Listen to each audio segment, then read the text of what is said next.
So our next speaker is Professor Daniel Forger, who you saw in the panel. He received his MS in Applied Mathematics from Harvard, his PhD in Mathematics from New York University, and he's a professor in the Department of Mathematics at University of Michigan, and a research professor of Computational Medicine and Bioinformatics at MIDAS.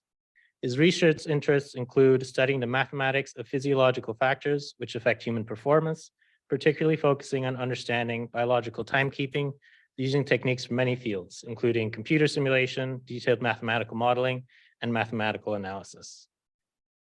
All right, and once we have this hidden, we'll be ready to start. Okay, so we'll click into here and you should be able to. Okay. Let me say it's a great honor to be here. I'm super excited about this Schmidt Futures program here and also about AI and science. I'm Danny Forger. I'm from the mathematics department. I'm a mathematical biologist, but over the past couple of years, I've become particularly interested in AI and machine learning, especially as it relates to physiological systems and physiological data. I wrote a book actually for MIT Press on biological timekeeping and physiological signals. It's downloadable for free. It's an open access book, but this is sort of the pre-AI view of this. And I think right now I'd have to write a completely different book to incorporate all the new ideas and techniques. It's amazing how quickly AI is making things outdated.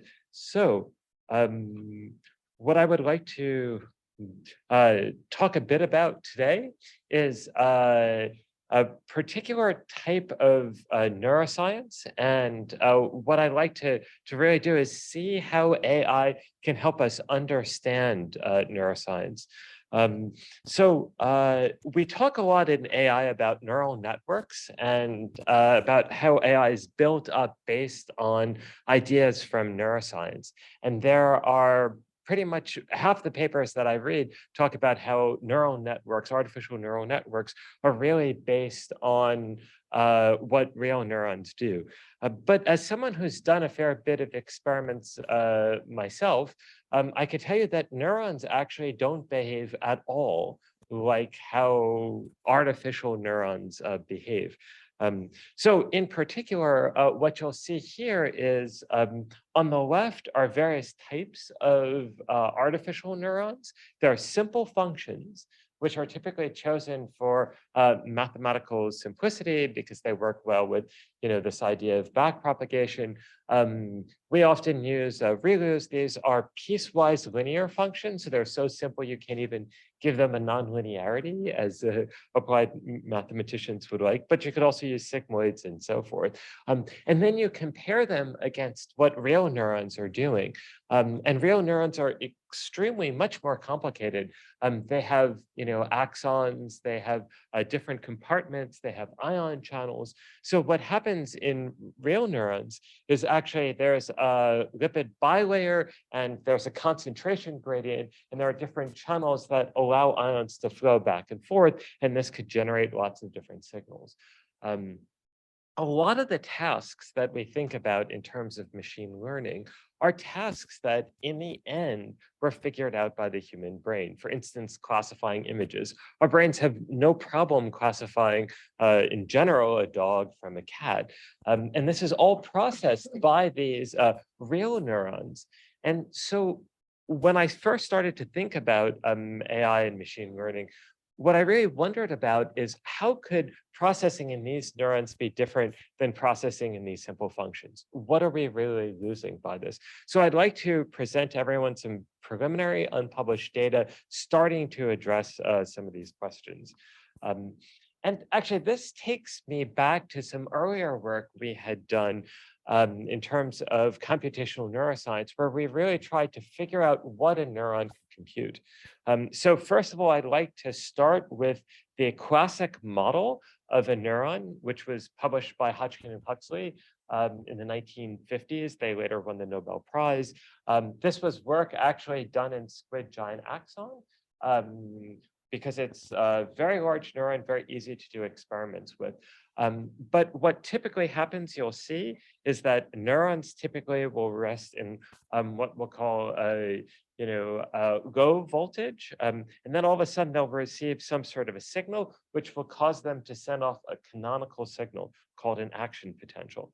So when they receive the right signal, say in this blue curve, all of a sudden their voltage goes very high up, very high down, it spikes, and then it'll slowly reset. And this blue curve is the response of the neuron in response to this blue input signal, where for a little while I put on a bit of the current was 0, and then I put on a little bit of a current for a little bit. But additionally, what you could see here down on the bottom, maybe I could move this. Okay, yeah, I'll just drag it. Is that there are other ways in terms of a neuron to get this response.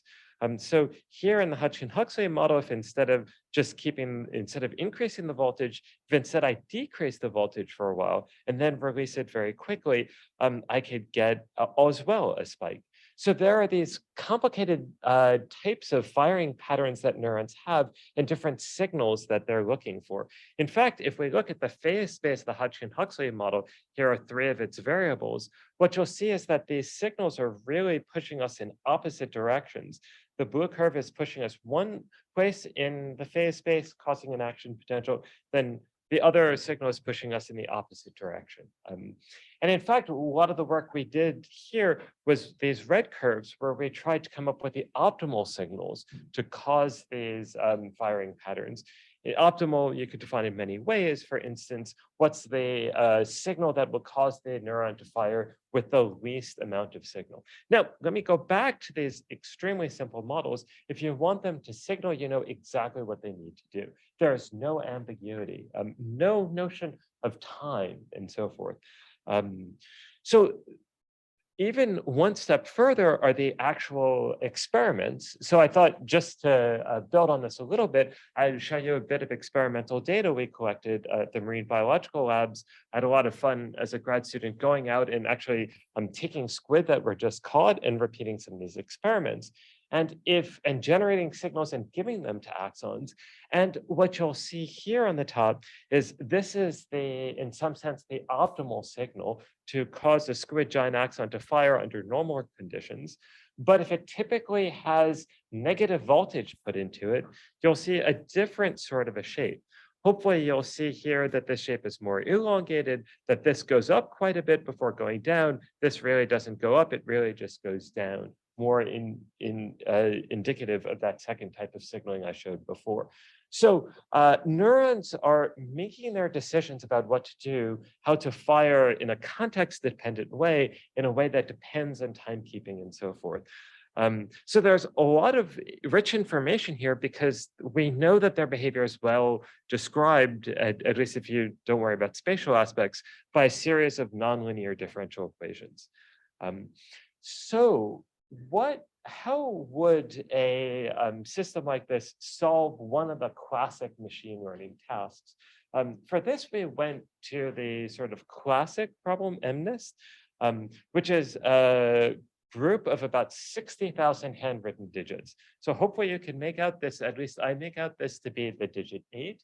And it's just a huge workhorse for machine learning where they've got tons of digits that have been classified. And you could set up a standard network, which is you take these images, you pixelize them into about 780 or so different images. You send in the intensity at each one of those, have a bunch of hidden layers in the middle, and then you have one hot encoding. So the end product of this is a bunch of digits.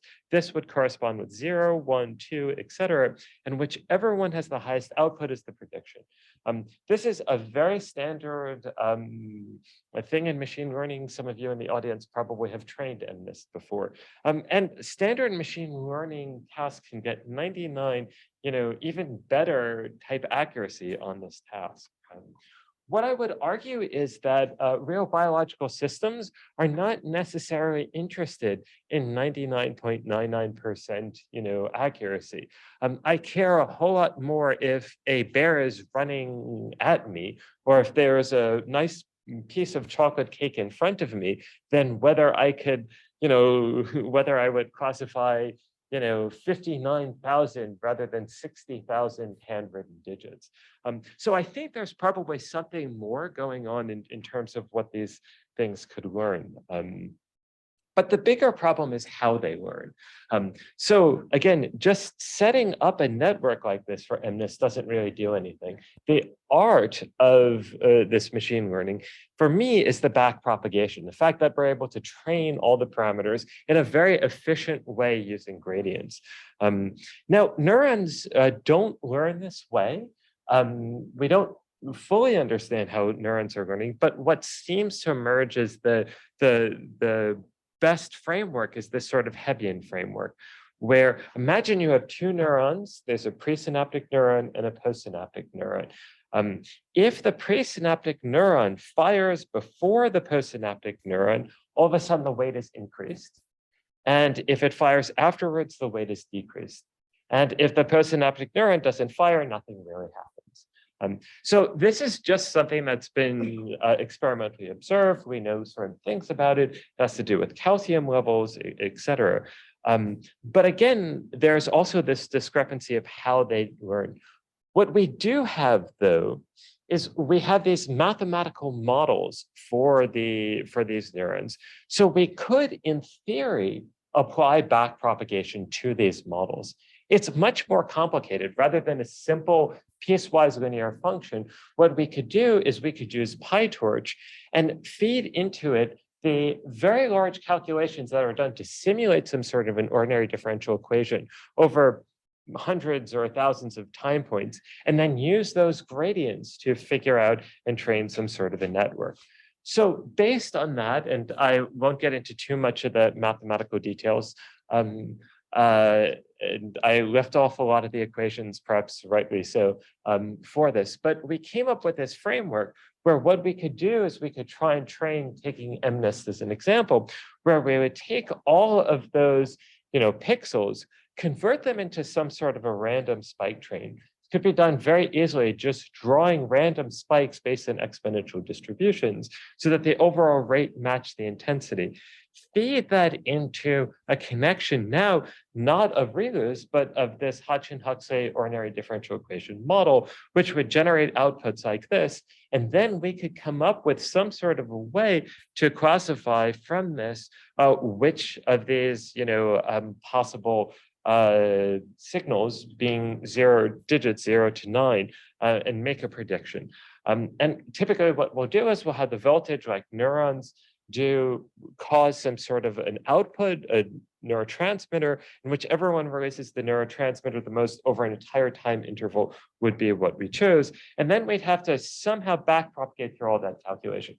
So a lot of computation, a lot of math here that I'm putting under the hood, but I'd be happy to talk about this. So here's what we found, which is that in these graphs, let's just look at this top left graph. What you'll see is DNNs, these are your standard ReLUs that one would use in terms of machine learning. And here are these biological type networks. What you'll see is as we feed in the data, if we take, let's say, 2,000 samples and feed it over and over again, that these biological networks seem to learn a whole lot quicker than the machine learning networks. So you'll see they achieve accuracy quite quickly as compared to these standard machine learning approaches. And they're truly learning the data. If we compare training and testing data, again, there's not too much of a performance decrement there.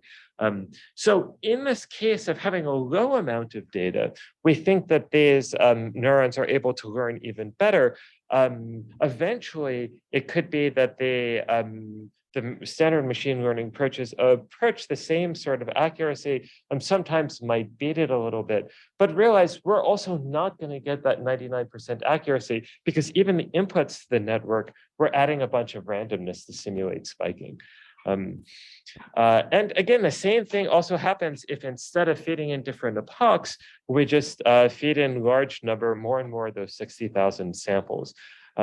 So eventually, these systems that are designed to get that 99% accuracy will beat out what we're doing. But at least that initial spike, it seems to be that we're learning more. So just to show you what the processing looks like, as we're feeding in these inputs, you're getting these weights that are going over time. The weights the weights along with the inputs to the weights are going into neurons, and you're getting all sorts of responses like this. So now we could start to see how did the computer simulating a lot of Hutchin-Huxley type neurons, how did it solve this problem?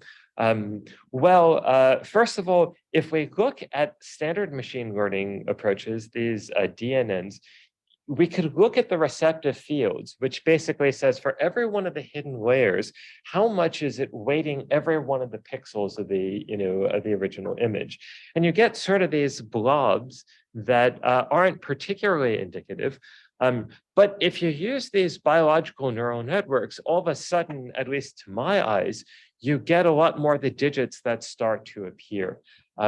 So hopefully you could see over here, there's a 7-digit and a 2-digit, et cetera. And I'll show you more as we do that. What it's actually doing, though, is it's learning these patterns, but learning it with changing a very small number of the weights. So initially, we start with a uniform distribution of all the weights, and you could see it's really just changing a very small number of them in the extremes, as opposed to the standard neural networks, which are changing a whole lot more in the hidden layer. And then when we look to the output, thinking about making the actual prediction, the weights of the output layer, we seem to get this trimodal pattern, which is also you see a lot in neuroscience, where you have excitatory, inhibitory, and some synaptic weights that are very much downregulated. So once again, that's very different than in the standard machine learning context. So all we've done is we've just replaced the neurons with biologically realistic representations, and we've seen this quicker learning. It's able to quickly learn by just changing a very small number, relatively small number of the weights, and also seems to follow some sort of excitatory and inhibitory patterns that one sees in actual neural networks. Just for the record, here are all the receptive fields. Again, you should be able to see at least some digits appearing 0. And as we fed in change some of the other parameters, sometimes we could change this to actually see those receptive fields appear more. All of the models have tons of parameters, and one thing we know about neuronal systems is that they have to function in wide ranges of parameters. Neuronal systems, the cellular environment is constantly changing, and what we could see actually is that you could change some of the parameters, and the loss functions will change, but not really by that much, maybe by 10 or 20%, the overall loss. So it seems to be fairly resilient that way. However, what's very different is now if we start to use different models of neurons, we get very different results. So I started with the Hutchin-Huxley squid giant axon model. What if instead I use the cortical model? And just for fun, I'll take that cortical model and put it asleep. So typically in deeper sleep, non-REM sleep, you get this sort of bursting patterns. So then we started to ask, could we train neuronal models where those neurons are in sleep-like states? And the answer actually turned out to be no. We could train them a little bit, but again, the accuracy was a whole lot less. It's almost as if the sleep-like states of the neurons are preventing learning. And part of that has to do with sort of chaotic dynamics that could be generated based on these bursting. So let's learn a bit more about what's happening with in this specific learning case. So before, what I told you about is we're using back propagation, the same mathematics, the same optimal way of training the network. All we're doing is we're replacing that ReLU with some sort of an ordinary differential equation to match the neurophysiology. We could look specifically over time. Before we were training the network, over what's best over the whole time interval for which we calculate whether, calculate the output, which determines the prediction. What if we looked at very small amounts of time? What if we looked at, just a couple millisecond region and asked, over that region, are we favored to, is the backpropagation saying we should favor upregulating or downregulating the weight? Just like the Hebbian learning would do. And interestingly, we find patterns that are very similar to Hebbian learning. First of all, you'll notice here's the output layer outputs, and here we're just plotting all those. But if we look at the gradient, are we going to be increasing or decreasing the weight, based on this output? What you could see is that if the output layer is not spiking, if you're not in one of these regions here, then the corresponding weights downstream of that are going to be zero. So like Hebbian learning, we're not going to change anything unless the output neurons are firing. And if they are firing, you need the previous neuron to fire, and also whether you upregulate blue or downregulate red depends on when that firing event would occur. So somehow we're getting this Hebbian learning for free just by replacing the neuron, rather than using this regularly, just by replacing it with the physiology of it and applying this optimal way of learning. In some sense, what that's probably saying is that Hebbian learning is also, some sort of a mathematically optimal way of doing it. But again, it's very context dependent, because again, what we could do is we could take another type of neuron, a neuron where, for instance, the firing of multiple action potentials is suspended. In fact, I'll show you that over here. If we look at the solution, the normal neuron, you see a bunch of these spikes. But if we change the equation such that they actually better match the physiology of squid, that you typically would get one action potential, you'll see that the solutions we're seeing from these models don't really match the action potentials. And then if we look at these gradients, let's take, for instance, this, the gradients that are the weights that are going to output neuron number 5, and we blow those up, you'll see patterns that now have lost that sort of behavior, that sort of Hebbian learning. So again, just by changing the physiology, changing what model of a neuron we use, just the neuronal parameters, all of a sudden that Hebbian learning seems to be lost. So again, what we're arguing here is that learning in real biological neurons is quite different. First of all, they learn a lot quicker in this low data regime. And they also are changing a minimum number of parameters. And that's probably allowing these neuronal systems to adapt and solve tons of different problems. This allows us, the neurons, to multitask and to, track visual objects, identify things as well. So you're allowed to learn all sorts of tests with the same amount. And the optimal learning seems to look a lot like Hebbian learning. And indeed, it does have these interesting time dependencies, of which, as I say, there's a whole lot more to explore. So what would we do with this? We're starting to use this to really understand different parts of vision. So I think a good first part is some joint work we did with Rob Lucas's lab, where we started to understand subconscious vision. Conscious vision is a lot harder problem, but we also have a whole visual system separate from our rods and cones, governed by these intrinsically photosensitive retinal ganglion cells. They in the retina, so they could sense light separate from rods and cones. They do get input from rods and cones. And they are going to send this information to the first waypoint, are neurons in the suprachiasmatic nucleus. So Rob Lucas's group, in particular Josh Moulon, recorded the electrical activity in live animals as it gave all sorts of different visual stimuli. And what you'll typically see is that these neurons in the suprachiasmatic nucleus tend to be receptive for either a small part of the visual field. So imagine this is the entire visual field. These are individual neurons, and how much of the visual field they see. They're small or larger combinations, or they were these full field cells, which either respond fully to light basically everywhere, or in an excitatory or inhibitory way. And now we could start to basically take that same framework we had before to solve MNIST, take a bunch of images, here are bars that they're using experimentally, project that not to a hidden layer, but our layer of SCN neurons with a biophysically accurate model of them, and start to predict firing patterns.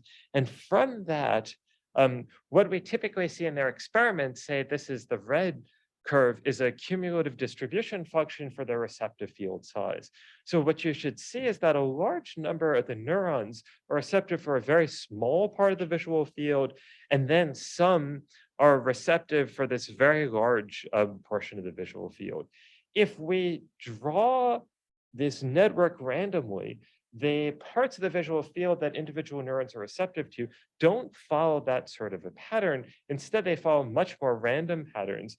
So now we could step in and start to learn about this. And we started to do this with large-scale GPU computing in a paper in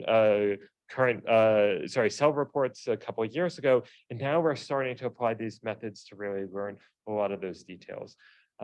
So with that, I should probably end about there. Thanks. A lot of this was spearheaded by a former undergrad who's now at the University of Washington, James Hazelton, who's now in Ellie Schlieserman's lab, as well as Michael Evaninsky, who also was an undergrad here. We have an NSF grant supporting this, but also I have funding from lots of other sources, DoD, unrelated projects, Human Frontier Science Foundation. I should mention a disclosure, although it's not related to this work, that I am the CSO of a startup company, Archoscope. And with that, I'm happy to take any questions. Thanks.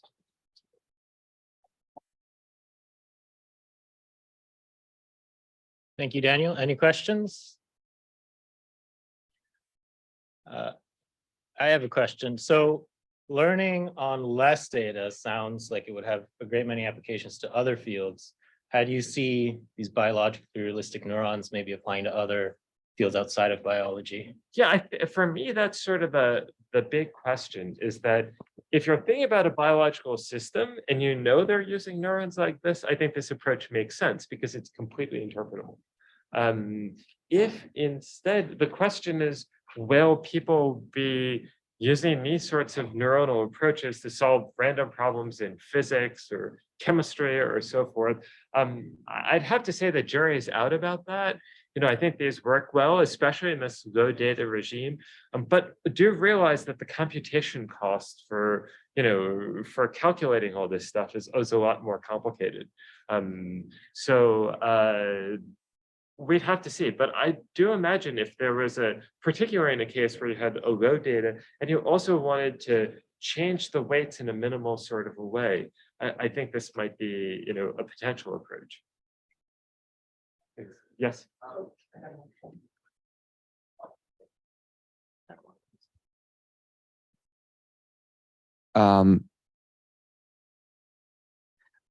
Okay. So how do you think this type of learning would apply to something like a transfer learning context? Like, do you get any extra benefit from having that quicker learning on smaller groups and subsets? I think absolutely. And that's so for instance, take that subprecision decision. Once we learn that, we know this is what the network's actually doing, we should have great predictability about this Might be able to chase it. We should have essentially solved the problem. Which I think that transfer learning comes. I think for humans we know that that's absolutely right. So again, I think that's more than founded. And with that, we'll thank Daniel again, and then we have a break. And we'll be back with Jeffrey Fessler's talk in about 10-15 minutes.